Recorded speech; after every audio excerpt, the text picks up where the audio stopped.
Halo pemirsa, apa kabar? Senang sekali saya Astiadika bisa kembali menemani Anda di program talkshow yang syarat informasi inspiratif, apalagi kalau bukan bincang sehati.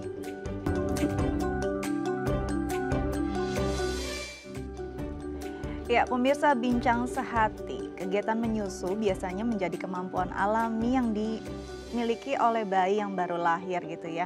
Walaupun sedikit ada beberapa kali penyesuaian, biasanya bayi akan dengan mudah dengan sendirinya bisa menyusu. Tapi para ibu yang mungkin melihat kok kayaknya bayi saya punya kesulitan ya ketika menyusu, pelekatannya tidak sempurna, akhirnya dia mungkin juga tidak bisa mendapatkan nutrisi yang baik dari ASI ibu. Nah, mungkin bayi Anda terkena tongue tie. Nah, apakah ini? Bagaimana cara mengatasinya?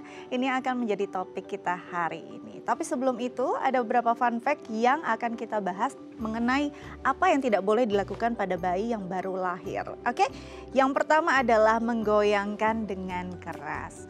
Nah, kadang-kadang kita mungkin ketika bayi kita sedang menangis begitu ya, atau sedang rewel, kita goyang-goyangkan, ada gerakan semacam itu membuat agar bayi kita lebih tenang gitu ya. Menggoyangkan dengan lembut sih tidak masalah, tapi ketika guncangan ini begitu keras, ini ternyata bisa memberikan dampak yang cukup serius pada kesehatan bayi kita yang baru lahir. Jadi kalau bisa memang dihindari ya. Oke, selanjutnya adalah menengkurapkan bayi. Kadang-kadang mungkin ibu ingin gitu ya, ada sebagian ibu yang merasa ketika bayinya ditengkurapkan ini jantungnya akan lebih kuat, katanya begitu. Tapi apakah ini benar menengkurapkan bayi tanpa adanya kemampuan sesuai fase si bayi, karena nantinya bayi juga akan bisa terlungkup atau tengkurap sendiri gitu ya. Nah, apakah ini benar dan apakah ini tidak berdampak serius juga pada kesehatannya, mengingat ini jalur nafasnya juga masih sangat-sangat rentan gitu ya. Nanti kita akan bahas bersama pakarnya. Oke, selanjutnya adalah memberikan bantal. Kadang-kadang lucu ya, apalagi saat kita membeli perlengkapan bayi untuk berlahir gitu ya, banyak ada selimutnya, ada kasurnya, ada bantalnya gitu kan. Nah, kadang-kadang karena kita sudah terlanjur beli dan kita ingin ini dipakai gitu ya, tapi ternyata apakah fungsinya sudah cukup diperlukan oleh si bayi yang baru lahir, atau justru ini akan membuat ada beberapa aliran darah atau mungkin ada cedera di lehernya yang memang masih sangat rentan. Nah, ini juga nanti kita akan bahas bersama pakarnya. Perlukah bayi baru lahir menggunakan bantal ya? Oke, selanjutnya adalah bagaimana kalau kita menggendong bayi saat di mobil, saat berkendara gitu ya, mungkin kadang-kadang saking sayangnya gitu kita sepertinya tidak ingin bayi kita ada di car seat. Nah, ini mungkin juga kadang-kadang jadi satu hal yang sering sekali umum dilakukan oleh para ibu. Tapi ternyata ini berbahaya juga, mengingat pastinya kita jadi tidak pakai seat belt yang benar juga dengan kondisi bayi digendong begitu ya. Apalagi nanti kalau misalnya kondisinya juga ibu bisa tangannya kram juga gitu karena kondisi posisi itu berlangsung cukup lama begitu. Nah, ini juga berbahaya ketika ada guncangan di mobil, mungkin bayi kita bisa jadi terbentur juga kepalanya begitu ya. Atau apalagi yang tidak kita inginkan kalau ada kecelakaan atau hal-hal yang sifatnya tidak diinginkan di dalam kendaraan, ini juga mungkin akan berakibat lebih fatal ketika bayi digendong. Oke, selanjutnya adalah membiarkan bayi terus menangis. Nah, ini juga jadi paham atau kepercayaan banyak orang ya, ketika bayi dibiarkan menangis nggak apa-apa, biar jantungnya kuat. Padahal mungkin bayi itu sebenarnya punya tangisan untuk berkomunikasi pada orang tuanya. Apakah dia merasa kurang nyaman, apakah dia merasa kurang aman begitu. Dan sebenarnya ketika bayi menangis, sentuhan kulit ibu ataupun orang tuanya ini akan menenangkan dia. Jadi sebenarnya membiarkan bayi terus menangis apakah ada manfaatnya atau tidak, atau justru punya akibat yang fatal, nanti kita juga akan bahas bersama pakarnya. Baik pemirsa, jangan kemana-mana, tetap bersama kami di Bincang Sehati.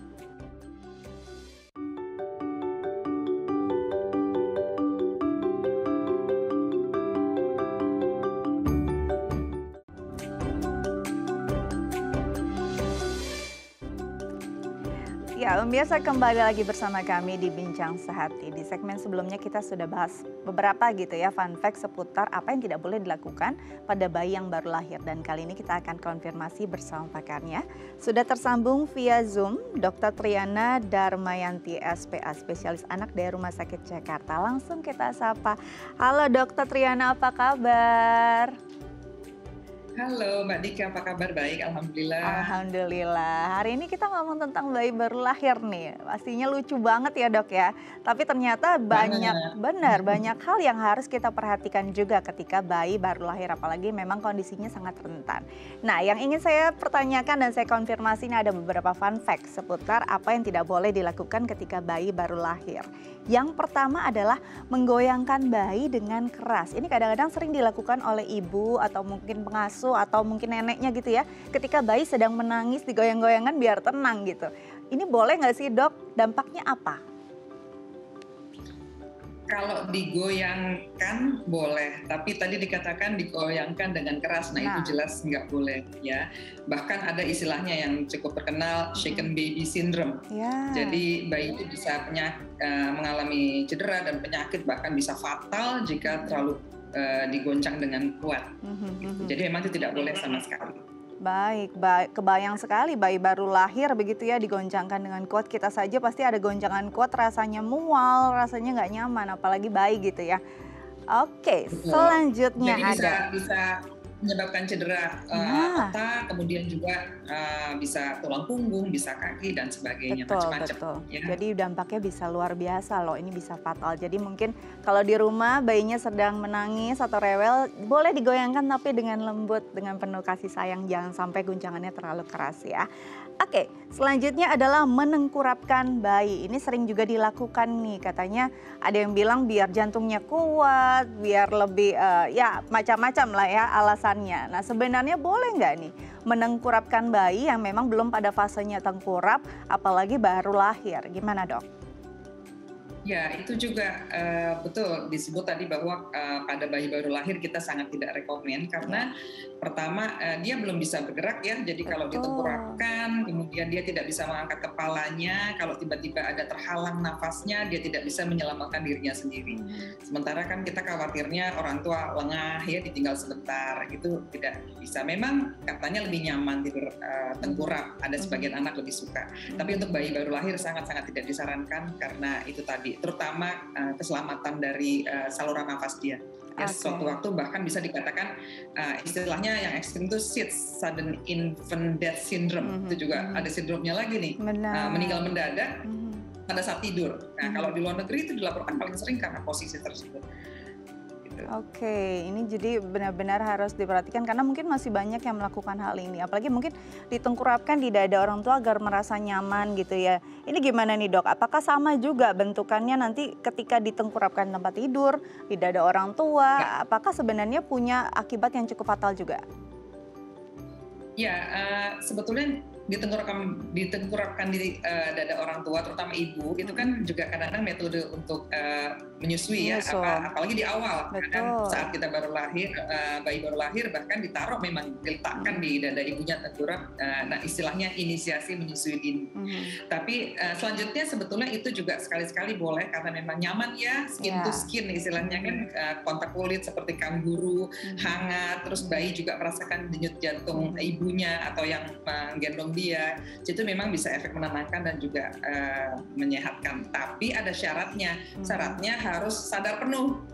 Jadi Nah. kalau udah orang yang meletakkan di dada itu udah mulai setengah mengantuk, jangan Mhm. Mbak, karena nanti tiba-tiba ya sama-sama jatuh tertidur kita tidak tahu kemana. Belum lagi kita nanti yang menggendongnya malah berubah posisi, yang ada Nah, malah itu bisa dia. tertimpa loh bayinya. Posisinya justru bayinya yang tertimpa karena ibunya yang tengkurap gitu ya dok ya. Ini jangan sampai Betul. terjadi, ini bisa bayinya akibatnya fatal, macam-macam cedera sampai ya tadi meninggal mendadak.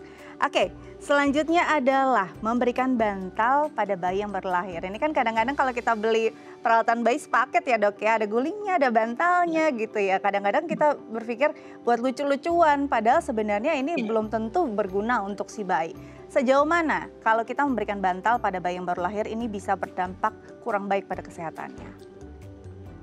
Pada prinsipnya, pada bayi yang baru lahir, yang terutama yang belum bisa mengangkat kepala itu tadi, pastikan tempat dia tidur atau tempat dia berbaring itu tidak boleh ada yang berisiko akan menghalangi. Bantal, guling, bed cover, atau malah bumper dan sebagainya. Itu tadi karena dia pada saat tiba-tiba dia berubah posisi, terus terhalang oleh benda tersebut, nah itu berbahaya. SIDS tadi itu, Sudden Infant Death Syndrome, bisa terjadi.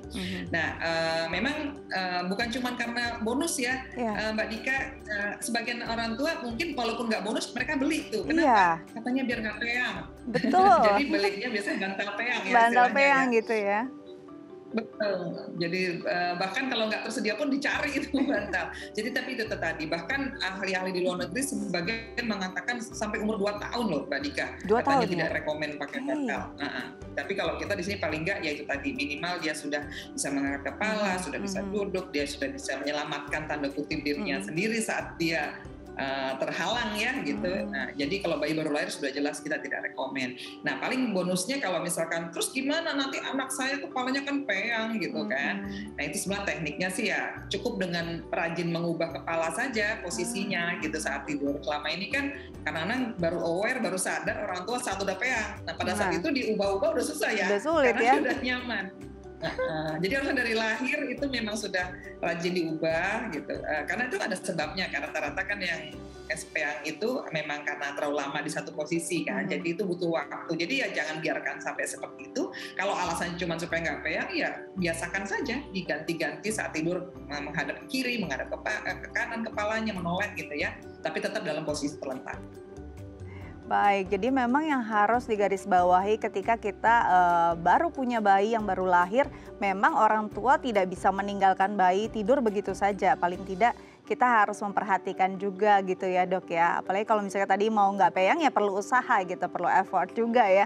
Nggak mungkin si bantal peyang ini bisa membantu bentuk kepala bayi dengan sempurna juga. Nah, kalau bicara bantal juga kadang-kadang orang tua saja bisa dalam kondisi yang tidurnya mungkin bantalnya kurang baik, posisinya bisa cedera, apalagi anak bayi gitu ya. Istilahnya salah bantal gitu. Jangan sampai salah bantal, bantal orang tadi yang dipakai ya.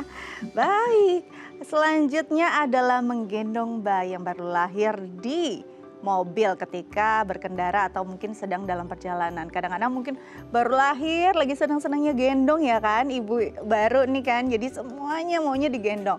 Apa bahayanya menggendong bayi saat dalam kendaraan?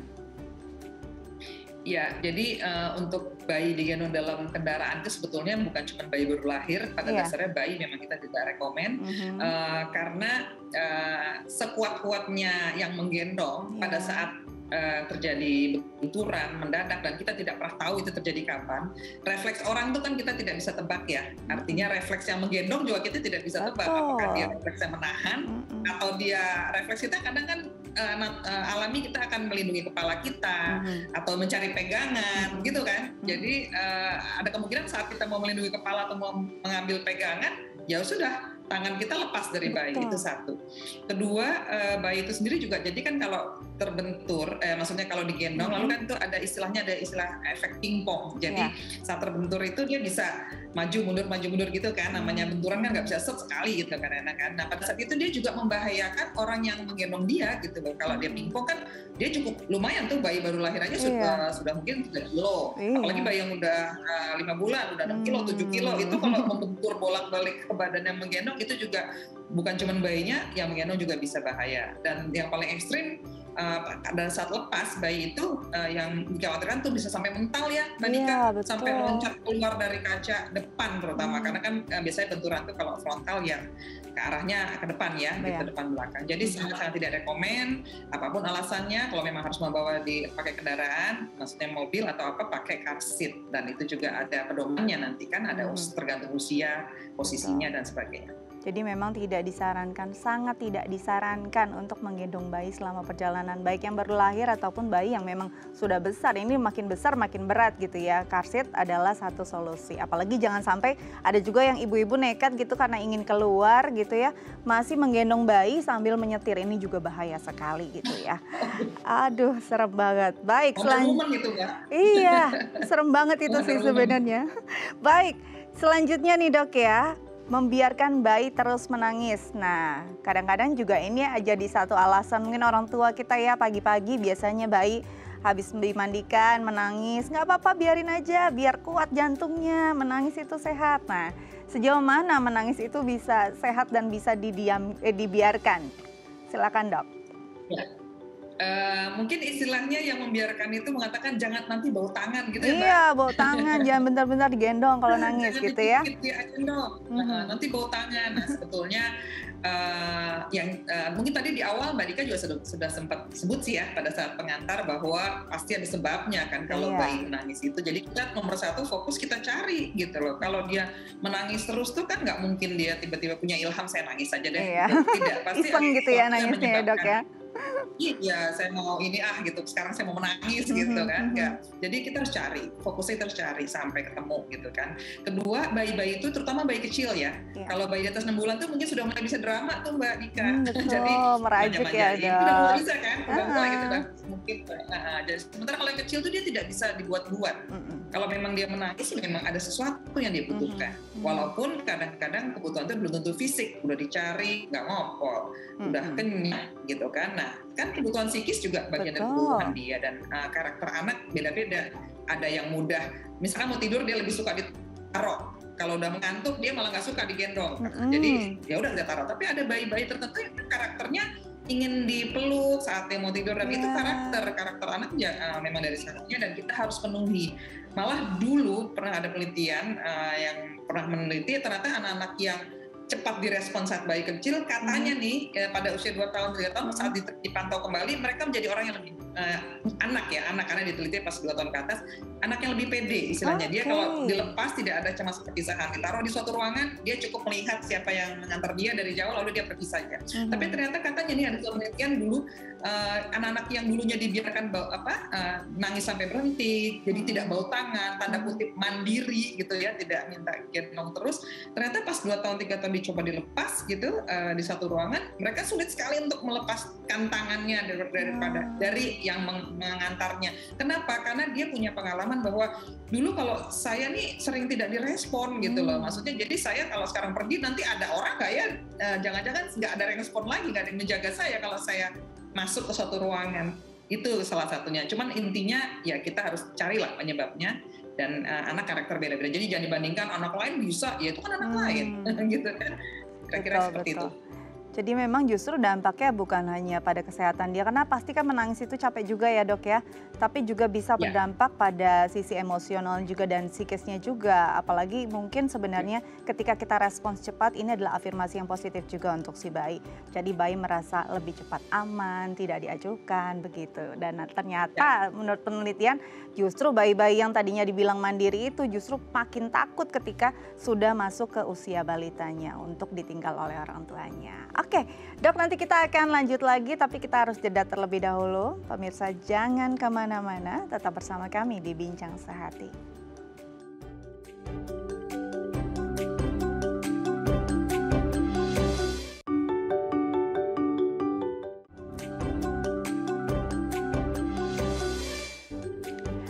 Baik pemirsa, kembali lagi bersama kami di Bincang Sehati dan kali ini kita akan bahas topik utama kita tentang tangtai. Nah, kalau kita bicara tentang kondisi ini pastinya juga sering dialami oleh ibu-ibu yang baru punya bayi ya atau bayinya baru lahir. Nah, mungkin pemirsa di rumah punya pertanyaan terkait tema kita hari ini bisa menelpon kami di 021 290 32644 atau DM ke Instagram kami di @daifamily. Oke, untuk membahasnya kita lanjut bersama dokter kita. Dok, masih bersama kami, Dok? Ya, selamat siang. Iya, baik. Dok, ini adalah satu kondisi yang tadinya mungkin awal-awal apalagi ibu baru gitu ya, belum paham betul bahwa bayi itu sebenarnya dengan sendirinya bisa belajar gitu menyusu secara alamiah. Tapi kok kayaknya ada beberapa bayi yang kayaknya kesulitan nih, merasa kayaknya kurang ASI-nya, ternyata memang pelekatannya tidak baik gitu kan. Nah, ini akhirnya baru tahu ada kondisi yang berbeda pada bayinya. Nah, biasanya bisa diketahuinya dengan ciri-ciri atau gejala-gejala seperti apa sih, Dok? Ya, biasanya yang pertama yang sering disadari oleh ibu terutama ya, karena yang langsung menyusu, itu bayinya sulit untuk disusui dengan nyaman. Jadi dari bayinya juga kelihatannya kok lepas-lepas kadang-kadang gitu ya, atau kok berisik sekali ya, ceplak sebelum menyusunya ya, istilahnya berdecak bahasa Indonesianya, atau dia malah justru ingin menyusu terus gitu ya, seperti tapi kurang baru terus istirahat gitu ya. baru sebentar ingin menyusu lagi, jadi seperti kayak tidak puas. Setelah menyusu juga kok bayinya kayaknya sebentar aja udah seperti kelaparan lagi gitu ya, itu di pihak bayi. Nah di ibunya sendiri itu yang terasa yang paling mengganggu ya biasanya kalau tidak pas teknik cara menyusunya itu adalah perih ya, puting susunya. Jadi perih, lecet, saat menyusu juga kerasa mengilu gitu ya. Itu dua hal itu biasanya sudah membawa ibunya untuk konsultasi ke dokter. Nah, biasanya nanti dokter juga akan melihat ada tambahan lain yang dipantau oleh dokter, yaitu ada kenaikan berat badan yang tidak sesuai target. Itu efek yang mungkin nggak langsung disadari kalau baru sehari 2 hari ya. Betul. Tapi yang tadi itulah kira-kira awal. Baik, jadi kalau memang bayi sepertinya belum merasa nyaman menyusu di sehari 2 hari masih normal, tapi kalau sudah berminggu-minggu dengan kondisi gejala semacam tadi ya dok ya, ini perlu diperhatikan dan langsung dibawa mungkin ke dokter anak agar dilihat juga. Nah dok, apa sih penyebabnya bisa terjadi tangtai pada bayi? Ya, jadi tangtai ya definisinya kan itu kelainan bawaan, jadi dari lahir sudah ada ditemukan dan terjadi hambatan dalam bergeraknya lidah ya di dalam mulut. Dan penyebabnya adalah karena adanya kelainan di selaput di bawah lidah. Lidah kita itu kan di bawahnya ada selaput ya Mbak Dika ya, namanya frenulum. Frenulum lingua, jadi frenulum karena frenulum juga ada di tempat lain, tapi frenulum lingua itu jadi di lidah, dia kan fungsinya menahan antara lidah dengan bawah mulut, mengikat ya gitu ya.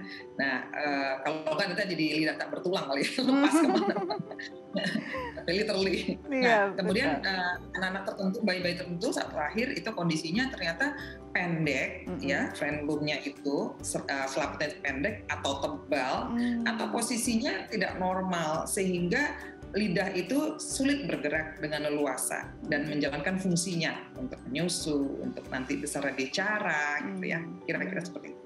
Baik, lantas apa dong dok kalau misalkan memang si ibu melihat oh kayaknya memang bayi saya nih ada hal yang berbeda nih karena kesulitan menyusu, dibawa ke dokter dan dilihat memang ada tangtai nih. Biasanya treatment apa yang diberikan oleh dokter? Oke. Jadi pertama harus diketahui ya bahwa tangtai ini kasusnya itu sebetulnya ya cukup lazim sih ya di bayi baru lahir, itu katanya dilaporkan 4-10% dari seluruh bayi yang baru lahir. Jadi 4-10% itu lumayan ya. Betul, lahir besar. 100 berarti 10 udah ada. Iya. Tapi dari 4-10% itu ternyata hanya sekitar 25% Mbak Dika yang ternyata memang harus dikoreksi. Ya, yang mengganggu.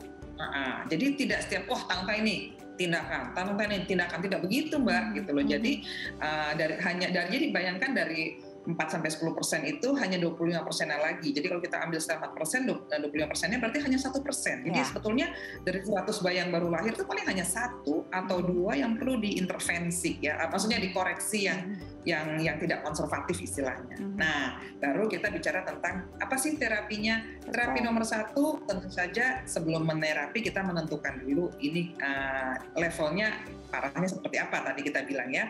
Jadi yang pertama mayoritas 50-70% kan tidak perlu dikoreksi. Jadi itu cukup dengan konsultasi manajemen laktasi istilahnya. Jadi ada banyak ya sekarang konsultan laktasi ya ke klinik-klinik laktasi, cari pertolongan, nanti akan dievaluasi karena yang 50-75% ini dengan memperbaiki teknik menyusunya saja, alhamdulillah ternyata bisa Mbak Dika. Jadi tidak perlu tindakan yang agresif atau intervensi yang lebih medis gitu loh. Jadi, nah sisanya ya yang sedikit itu, nah itu yang harus dikoreksi. koreksinya memang tindakan bedah. Jadi tidak ada obat-obatan nih. Jadi tiba-tiba kalau diminum obat apa jadi suntur gitu, nggak ada. Jadi memang harus tindakan. Nah, tindakan itu juga ada levelnya lagi. Ada yang sederhana, minor gitu ya, yang tidak perlu dibius ya, dan bisa dilakukan oleh biasanya sih dokter anak yang sudah terlatih itu juga ya, sudah ada ketahui. Atau kalau yang memang masalah sekali itu mau nggak mau kita harus rujuk ke ahlinya. Yang ahlinya itu adalah kalau nggak dokter bedah mulut, dokter THT ya, kemudian dokter bedah anak juga bisa melakukannya. Kira-kira seperti itu. Jadi kita pertama memang harus tentukan dulu kalau memang tangtai, benar nggak ini tangtai. Kedua, derajatnya yang mana? Ringan kah? Cukup diperbaiki tekniknya kah? Atau derajatnya memang lebih berat, itu harus dikoreksi sederhana oleh dokter-dokter yang terlatih saja, atau berat sehingga harus bius umum. Kira-kira seperti itu, Mbak. Baik, jadi memang nanti akan diperiksa dulu tingkatnya atau derajatnya perlu koreksi atau tidak, lalu nanti bisa dilihat juga perlu treatment atau justru perlu bedah begitu ya dok ya. Nah dok, kalau Mbak Dika, terkait ini, maaf saya mumpung ingat, kan tadi kita disinggung bahwa dinilai ya. Nah dinilai ini juga ada scoringnya Mbak Dika. Jadi scoringnya ini yang kadang ada kontroversi. Artinya kami Ikatan Dokter Indonesia itu sudah memberikan pedoman. Ini loh scoringnya, dan scoring ini yang direkomendasi seluruh dunia oleh ahli-ahli yang seluruh ahli ya. Jadi nggak cuma skill tertentu, tapi memang sudah disepakati bersama. Dan scoring ini ada di belakangnya Hazel Baker ya, namanya scoringnya. Itu memang tidak mudah. Artinya butuh waktu lebih panjang memang. Artinya kita kalau memantaunya itu tidak semenit, ini tangtai. Enggak. Scoringnya itu kalau kita kerjakan dengan benar butuh waktu. Nah, sementara ada yang pakai scoring sangat sederhana, alasannya biar cepet gitu. Nah, masalahnya adalah scoring yang sederhana ini pada di lapangan ternyata menyebabkan jadi itu tadi Mbak Dika. Jadi mudah sekali menyatakan ini harus dilakukan tindakan, levelnya nih begini. Nah, itu yang terjadinya tuh karena itu perbedaan penggunaan scoring atau alatnya. Sementara kita sih selalu merekomendasikan itu tadi Hazel Baker ya, karena memang tidak mudah dan tidak bisa dalam sehari 2 hari. Rekomendasi IDAI mengatakan sebetulnya itu pun kalau kita tahu tangtai, kita harus pantaunya nggak sehari 2 hari Mbak, kita lihat 2-3 minggu. Kan ada keterangan juga. Apakah pertumbuhannya terhambat nggak? Kalau dia tangtai terus kita koreksi terus ternyata beratnya oke, ya kenapa gitu loh, harus dilakukan tindakan. Kira-kira kayak, jadi butuh waktu sekitar 2-3 minggu untuk memutuskan apakah memang harus tindakannya intervensi terutama bedah. Kira-kira kayak gitu. Baik, jadi memang ini pastinya harus dengan scoring yang sudah ditentukan atau memang berlaku secara global di dunia, karena ini bisa berdampak juga pada treatmentnya nanti yang akan diberikan seperti apa ya dok ya, karena tidak mungkin sehari atau 2 kali pertemuan sudah bisa langsung diputuskan. Dilihat dulu perkembangannya, kalau memang perkembangan anaknya masih oke, berat badannya tidak berpengaruh besar, ya nggak apa-apa juga dengan kondisi ini terus dipantau. Oke dok, nanti kita akan lanjut lagi, tapi kita harus jeda terlebih dahulu. Pemirsa jangan kemana-mana, tetap bersama kami di Bincang Sehati.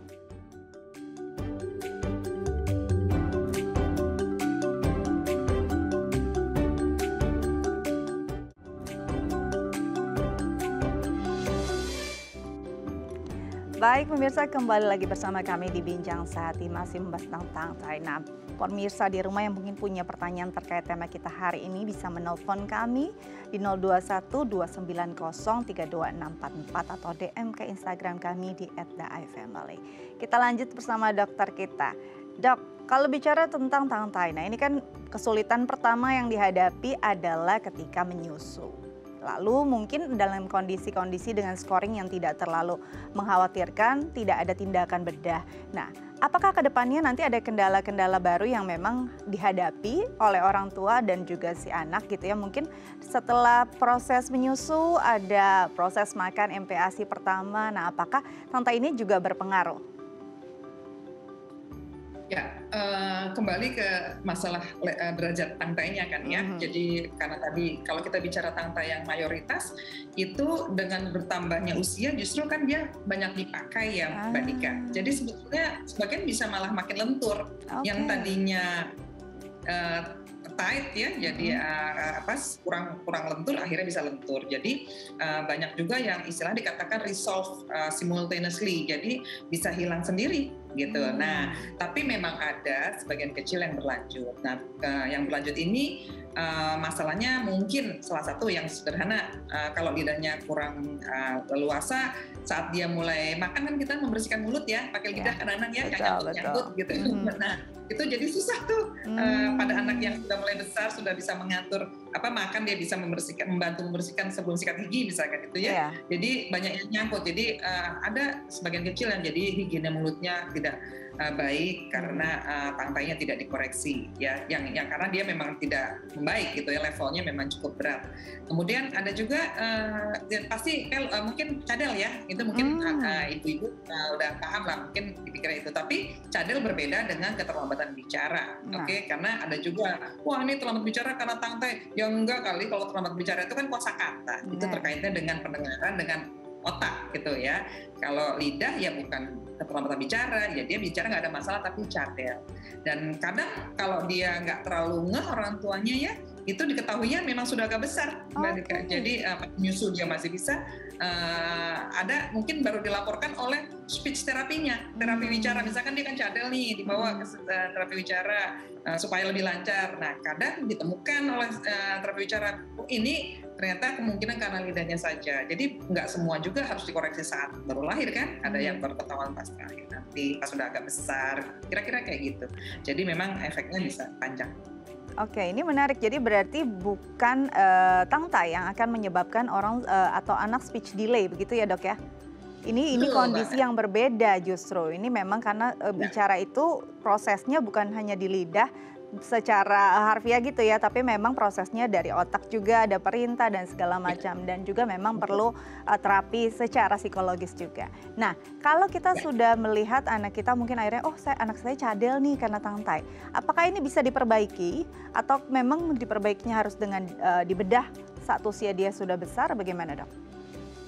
Ya, tadi sempat saya singgung, jadi kalau misalkan dia cadel kan biasanya kita juga dokter anak suka menyarankan kepada terapi bicara ya, terapis bicara, dan biasanya mereka itu yang bisa menilai saat dikoreksi, misalkan dilatih gitu kan ya, mereka pasti sudah ahlinya lah tahu, oke, ini dengan dilatih dia bisa diperbaiki. Nah, kalau nanti ahlinya itu melihat memang ini kayaknya nggak bisa, ya akan disarankan untuk dilakukan, diatasi tangkainya, ya itu di situ kita waktunya untuk melakukan tindakan bedah. Oke. Jadi tidak apa-apa juga nanti ada kondisi tertentu ketika ini terlalu mengganggu begitu ya, jadinya memang dilakukan bedah ketika usianya sudah cukup besar. Oke, sebelum kita lanjut ada pertanyaan lewat DM Instagram dok dari pemirsa, dari @melisa. Pertanyaannya, anak saya umur 3 bulan dok, dari awal lahir minum ASI melalui botol.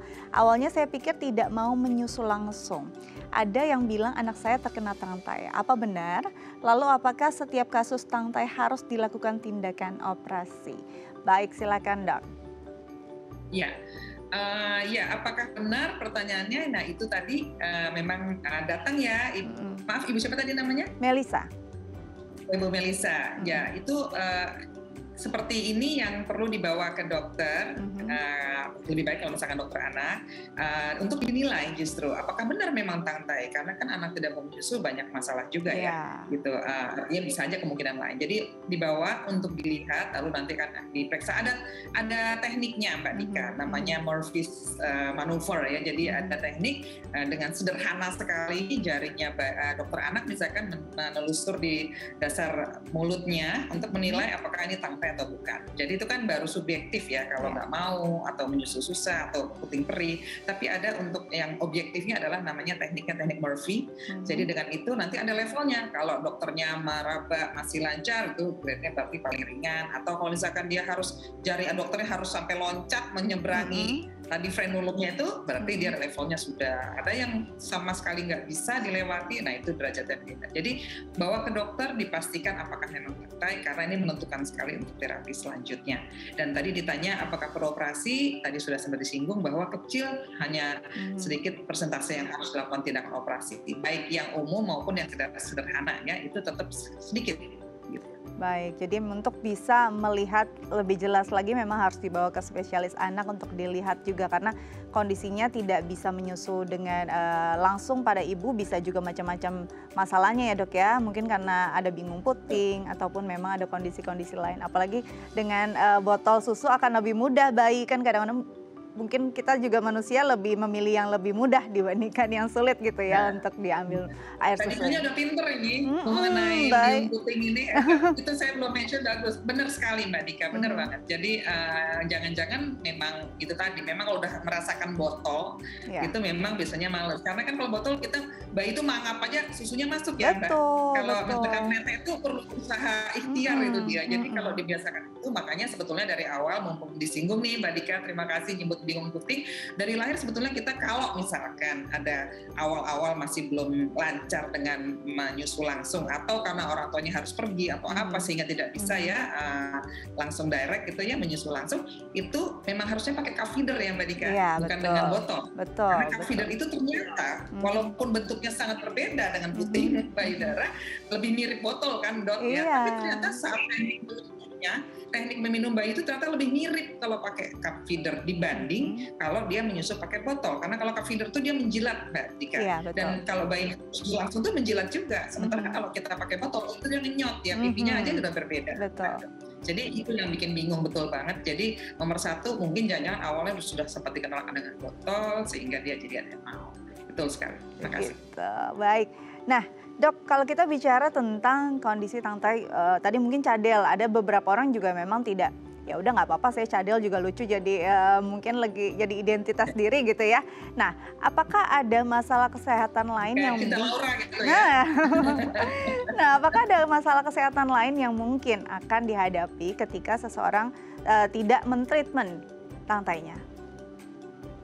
Ya, nomor satu pasti kalau sampai mengganggu menyusu, gangguan pertumbuhan ya Mbak Dika. Jadi kalau dia tekniknya menyusu tidak baik, asupannya terganggu, otomatis tumbuhnya terganggu, dan bayi-bayi di 6 bulan pertama tuh sangat-sangat terpengaruh dengan asupan ya, kenaikan berat badannya ya, sehingga itu mengganggu pertumbuhan. Dan kalau pertumbuhan dibiarkan terganggu berbulan-bulan, itu nanti larinya efeknya ke perkembangan juga. Karena perkembangan itu artinya kan soal kepintaran ya, otak, motorik dan sebagainya, dan itu akan terganggu juga nanti kalau dia kurang gizi. Satu. Kedua, kalau misalkan dia lolos nih, kondisi pertumbuhan aman nih, tapi terus misalkan dia cadel. Kalau cadelnya di anaknya pede-pede aja, nggak apa-apa. Tapi kan ada anak yang baperan ya Mbak. Nah, itu dia. Jadi malu, pengaruh. Tuh. Nah, dia juga tadi yang sempat saya singgung juga, mungkin dia tidak cadel, maksudnya tidak masalah dengan cadel, tumbuhnya selamat, tapi mungkin kebersihan mulutnya, kebersihan mulutnya juga terganggu kan, karena dia kesulitan untuk membersihkan yang nyangkut-nyangkut, kan nggak mungkin dia sikat gigi setiap saat kan. Kita lidah itu satu tujuannya kan juga untuk membantu membersihkan saat kita belum sempat habis setelah makan. Nah itu juga higiene mulut repot ini, ya kita harus ke dokter gigi dan sebagainya. Kira-kira seperti itu. Baik, jadi memang kalau tidak ditreatment dengan baik sampai dewasa nanti ada banyak hal juga yang memang harus dihadapi gitu ya. Seperti tadi Anda mungkin kurang nutrisi karena makannya juga terganggu. Ada juga tingkat kebersihan juga pada mulut yang mungkin harus extra effort karena sulit untuk membersihkan dengan lidah. Berarti memang orang dengan tangtai yang mungkin harus lebih sering membersihkannya dengan alat yang lain begitu. Nah, Dok, apakah ini ada faktor genetik ketika orang tuanya tangtai, anaknya mungkin juga nih punya potensi mengalami hal serupa. Bagaimana Dok? Ya, menarik ini pertanyaannya Mbak Dika. Ada sih penelitiannya, kalau nggak salah satunya di Korea Selatan ya, memang ditemukan, tapi memang tidak selalu ya. Jadi bahkan dikaitkan dengan jenis kelamin. Jadi artinya anak laki-laki lebih sering, dan ternyata ditelusur ayahnya juga gitu ya. Sekitar ada yang melaporkan sekitar 25%. Jadi sisanya sih sebetulnya sporadik, artinya tidak ketemu tuh keturunannya, nggak ada, ditelusur sampai 3 generasi nggak ada. Tapi ternyata ditemukan sebagian begitu. Jadi makanya itu termasuk katanya salah satu risiko. Artinya kalau orang tuanya ada sejarah dulu yang tangtai, mungkin anaknya bisa berpotensi tangtai. Tapi tetap tidak selalu, karena sekitar mungkin hanya 25% atau tidak banyak lah. Gitu. Tapi tetap ada, yang sebagian memang terbukti ada keturunan. Baik. Jadi memang tidak selalu, tapi ada kasusnya gitu ya, dan memang bisa dihubungkan juga dengan gendernya sendiri begitu.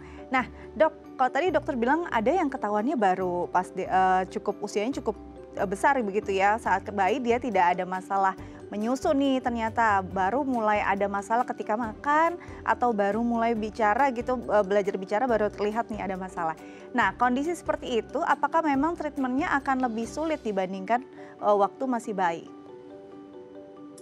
Tetap kembali ke derajatnya, Mbak Nika. Kalau Oke. misalkan derajatnya tidak terganggu, misalkan cadel kan dia masih bisa ya, mungkin Ya. levelnya juga nggak terlalu serius. Mm. Mungkin tetap sederhana, tapi masalahnya adalah kan sudah mulai besar ya Mbak, Ya. tiba-tiba mulutnya mangap, sini sayap, gitu. Itu complicated. Jadi biasanya memang lebih repotnya adalah dia harus bius umum mungkin ya, supaya kooperatif, tenang gitu kan, nggak panik, nggak usah Iya. anak kecil, kita aja sudah mangap, tidak mau di Iya, bayangannya takut. kayak apa. Tapi bayi baru lahir, ya itu kalau level tangkainya, kalau nih pertama kalau dia memang harus ya dikoreksi, yang sebagai kecil lagi harus dikoreksi dengan scoring Hazel-Baker tadi, itu bisa dengan dilakukan tindakan sederhana. Itu kenapa bisa bahkan bisa tanpa bius katanya.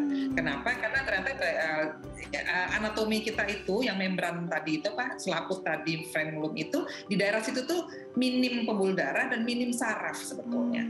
Jadi kalau di saya, dan kalau dia masih baru lahir kan dia masih kecil, masih tipis kali ya, mungkin ya nggak tebal kalau udah besar, jadi dia lebih mudah.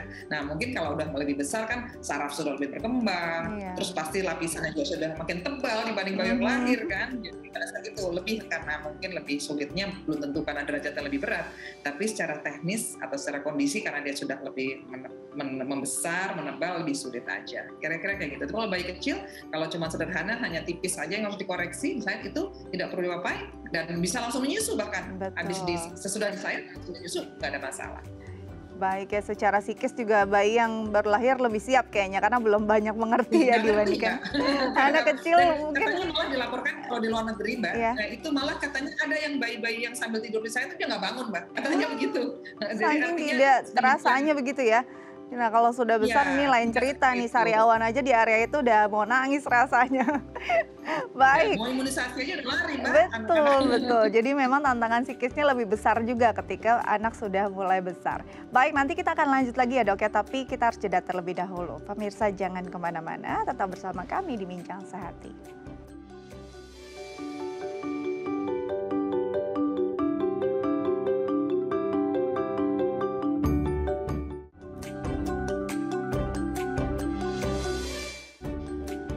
Ya, pemirsa, kembali lagi bersama kami di Bincang Sehati, masih bersama dokter kita. Dan kali ini kita akan bahas nih tentang bagaimana menjaga kesehatan mulut pada bayi dan balita. Ini juga susah-susah gampang. Kadang-kadang orang tua ya udahlah ya masih bayi gitu ya, nggak usah dibersihin mulutnya. Padahal ternyata ini penting.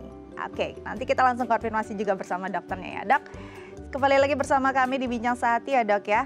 Dan kali ini saya mau tanya nih dok tentang bagaimana menjaga kesehatan mulut pada bayi dan juga anak. Yang pertama adalah bersihkan mulut bayi ataupun anak sesegera mungkin ketika habis menyusu ataupun makan. Kadang-kadang mungkin orang tua banyak juga nih yang lalai juga untuk membersihkan mulut bayi karena dipikir hanya ASI atau susu. Nah sejauh mana ini penting dok sesegera mungkin membersihkan mulut bayi? Penting banget Mbak Nika, dan itu dimulai dari lahir. Pertama tentu saja alasannya karena mulut yang kotor akan jadi tempat yang menyenangkan sekali bagi mikroorganisme ya, kuman-kuman dan sebagainya, bahkan atau jamur. Oke. Kedua, ini pesan dari dokter spesialis gigi anak nih Mbak Dika, khusus pesan ke kami, ke dokter anak. Walaupun misalkan biasanya bayi-bayi ASI itu tidak kelihatan cepat kotor ya, beda dengan bayi susu formula, banyak lekas ada endapan biasa di lidah ya. Tapi kalau bayi susu ASI kan biasanya jarang ada endapan ya, jadi mungkin itu menyebabkan ngapain dibersihkan, orang bersih-bersih aja gitu kan, bisa lama dia tidak bisa. Padahal pesan dari dokter spesialis gigi anak adalah itu kebersihan mulut itu harus dilatih dari lahir supaya pada saat nanti dia muncul tumbuh giginya dia sudah terbiasa dengan higienis mulut. Jadi tidak bisa mengharapkan bayi tiba-tiba hore senang disikat gigi gitu ya saat tumbuh gigi, sementara dari lahirnya dia tidak pernah di mulutnya tidak pernah di apa-apain, diapa-apakan begitu. Jadi pentingnya pertama untuk kebersihan dan kedua untuk perilaku kebiasaan itu. Jadi bersih nggak bersih dibiasakan aja. Memang tekniknya memang kan kalau karena masih kecil ya mulutnya Mbak Dika, yang mungkin sudah ada yang bersih yang silikon ya, yang seperti bentuk memasukkan jari ada Iya, bulunya masukkan. Nah ada itu biasanya bulunya omega lembut 3 ya. terlalu besar untuk bayi Mm-mm. kecil. Jadi kalau masih kecil belum muat gitu ya, belum bisa dimasukkan, kita pakai kelingking kita saja dan Oke. mungkin bisa dibantu dengan kain steril, Kain Mbak. kasa ya. Karena itu kan agak kasar. Mm-mm. Nah, tapi agak dicelupkan air minum kali ya Betul. supaya nggak terlalu kasar Betul. gitu kan. Dan itu juga terlalu tebal sebetulnya. Jadi kita potong aja secukupnya sehingga bisa muat. Dan jangan lupa membersihkannya nggak cuma lidah, tapi seluruh Gusinya lingkaran. Jadi juga ya termasuk dok ya.